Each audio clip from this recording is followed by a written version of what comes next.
Assalamualaikum warahmatullahi wabarakatuh. Perkenalkan, nama saya Malika Salsabila, NIM 210306028, kelas A, Fakultas Pertanian, Prodi Peternakan. Di sini saya akan melakukan praktikum anatomi dan fisiologi pada sistem pencernaan ternak ruminansia dengan dosen pengampu Ibu Tati Vidianasari, SPT MP.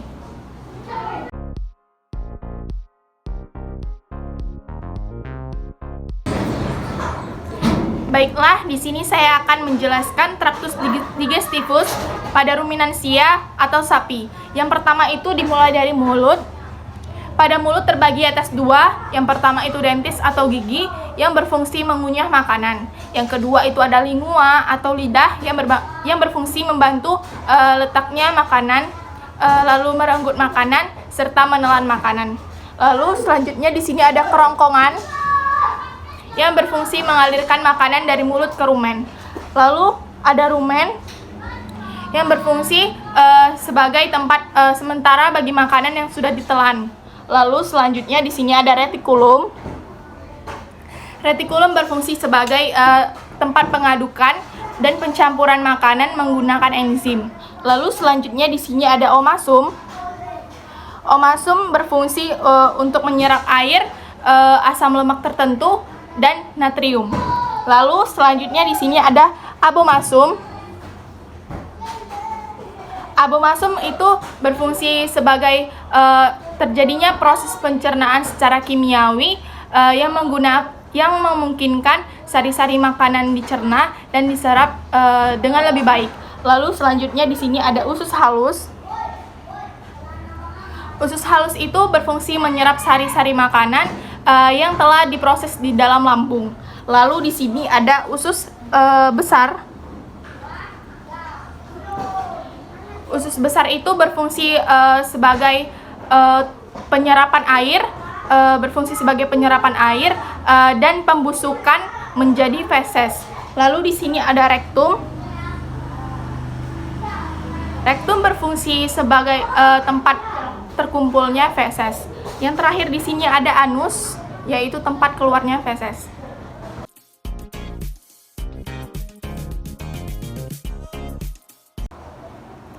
Baiklah, di sini saya akan menjelaskan proses perjalanan pakan ternak pada ruminansia. Yang pertama itu, makanan akan masuk ke cavum oris atau mulut. Di mulut ini terdapat dentis atau gigi yang terbagi menjadi tiga, yaitu incisivus, premolar, dan molar. Lalu ada lingua atau lidah, dan juga ada kelenjar saliva atau ludah. Pada mulut ini terjadinya proses pencernaan karbohidrat dengan bantuan enzim amilase yang diproduksi di kelenjar saliva. Lalu makanan akan dilanjutkan ke paring yang merupakan pangkal kerongkongan. Lalu makanan akan diteruskan ke esofagus atau kerongkongan yang merupakan lanjutan dari paring tadi yang berfungsi mengalirkan makanan dari mulut ke rumen. Lalu makanan akan diteruskan ke ventriculus atau lambung, di mana lambung ini terbagi menjadi 4. Yang pertama itu ada rumen yang berfungsi sebagai tempat penyimpanan sementara bagi makanan yang telah ditelan. Lalu yang kedua itu ada retikulum. Retikulum ini berfungsi sebagai tempat pengadukan dan pencampuran makanan yang menggunakan enzim-enzim sehingga makanan tadi menjadi gumpalan kasar yang disebut bolus. Pada saat ternak ruminansia saat sedang tenang atau santai, bolus tadi akan dimutakan kembali ke mulut, di mulut dan akan dimamah kembali untuk kedua kalinya. Di mulut tadi makanan akan ditelan kembali dan diteruskan ke omasum. Omasum ini berfungsi mencampur makanan dan membantu penghalusan makanan secara kimiawi. Lalu makanan akan diteruskan ke abomasum. Abomasum ini berfungsi sebagai proses pencernaan abomasum ini berfungsi sebagai tempat proses pencernaan makanan secara kimiawi yang memungkinkan sari-sari makanan diserap dan dicerna kembali dengan lebih baik. Lalu di abomasum tadi terjadinya proses pencernaan protein dengan bantuan enzim pepsin. Kemudian makanan akan diteruskan ke intestinum tenue atau usus halus. Usus halus berfungsi menyerap sari-sari makanan yang telah diproses di lambung. Pada intestinum tenue atau usus halus ini terjadi proses pencernaan lemak dengan bantuan enzim sukrase, maltase, dan laktase. Intestinum tenue ini terbagi menjadi 3, yaitu duodenum, jejunum, dan ileum. Lalu makanan akan diteruskan ke intestinum crassum atau usus besar yang berfungsi sebagai tempat penyerapan air dan pembusukan menjadi feses.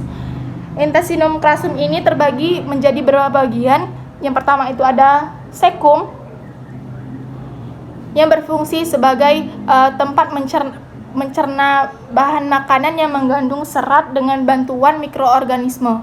Lalu ada kolon, yaitu tempat mencampur kain dengan bantuan enzim pada saluran cerna. Lalu ada kolon transverses, yaitu berfungsi memecah sisa makanan, menyerap air, dan menyerap nutrisi yang tersisa. Lalu ada rektum. Rektum berfungsi sebagai tempat terkumpulnya feses atau kotoran, lalu kotoran akan dikeluarkan melalui anus.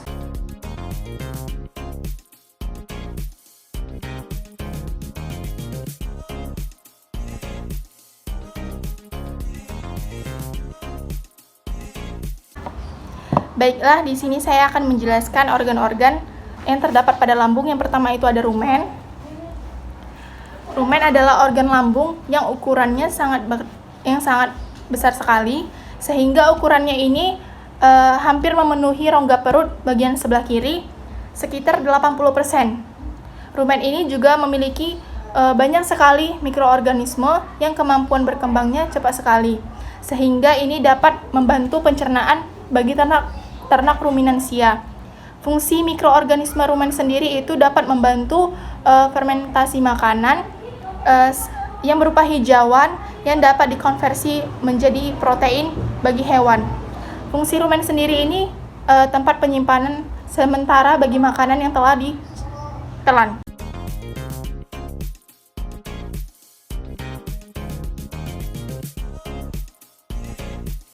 Nah, organ selanjutnya itu ada retikulum.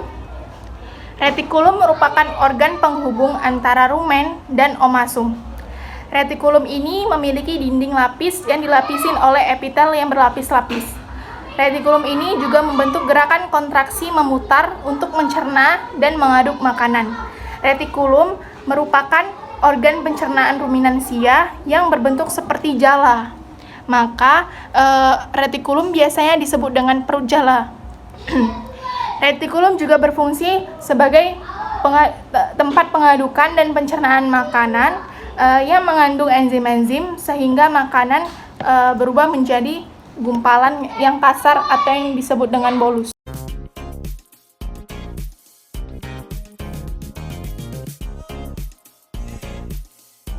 Baiklah, di sini ada organ ketiga, yaitu omasum. Omasum adalah lambung ketiga yang dimiliki oleh hewan ruminansia atau biasa yang disebut dengan perut buku.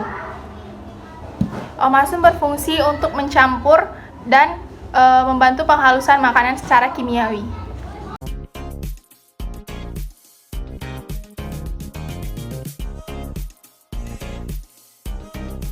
Nah, selanjutnya ada organ keempat, yaitu abomasum. Abomasum adalah sejenis perut yang dimiliki hewan ruminansia. Ciri-ciri abomasum ini memiliki dinding yang tipis dan kurang lebih menampung sebanyak 28 liter makanan. Fungsi abomasum ini sebagai perut sebenarnya, karena di organ inilah abomasum dapat mencerna makanan secara kimiawi dengan bantuan enzim-enzim pencernaan.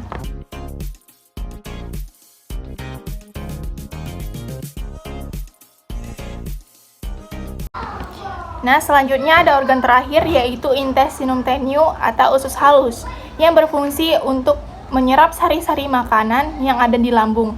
Nah, kemudian sari-sari makanan tadi diserap dan diedarkan ke seluruh tubuh dan diubah menjadi energi.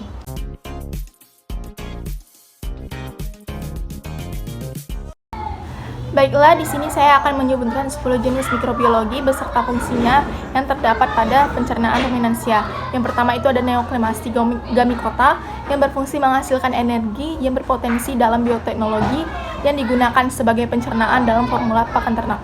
Yang kedua ada Clostridium acetobutylicum yang berfungsi mengubah asam amino menjadi pelarut organik aseton dan butanol. Yang ketiga itu ada Clostridium sporangeus yang berfungsi menguraikan asam amino menjadi amonia. Selanjutnya itu ada Clostridium butyricum yang fungsinya menghasilkan asam lemak rantai pendek, terutama asam butirat, asetat, dan propionat, serta sejumlah asam format dan laktat. Yang kelima itu ada Ruminococcus albus yang berfungsi mampu menghidrolisis selulosa dengan memecah selulosa. Yang keenam itu adalah Cnospora multisporus yang berfungsi memecah dan menyederhanakan pektin. Yang kesembilan ada Escherichia coli yang berfungsi membantu mencerna sisa-sisa pencernaan makanan di usus besar. Lalu ada Lactobacillus sp yang berfungsi menjaga kesehatan fungsi saluran cerna sehingga banyak digunakan dalam pengembangan produk probiotik sebagai pengganti antibiotik, meningkatkan pertumbuhan serta produktivitas ternak. Demikianlah video praktikum yang saya buat, lebih dan kurangnya mohon dimaafkan. Wassalamualaikum warahmatullahi wabarakatuh. Terima kasih.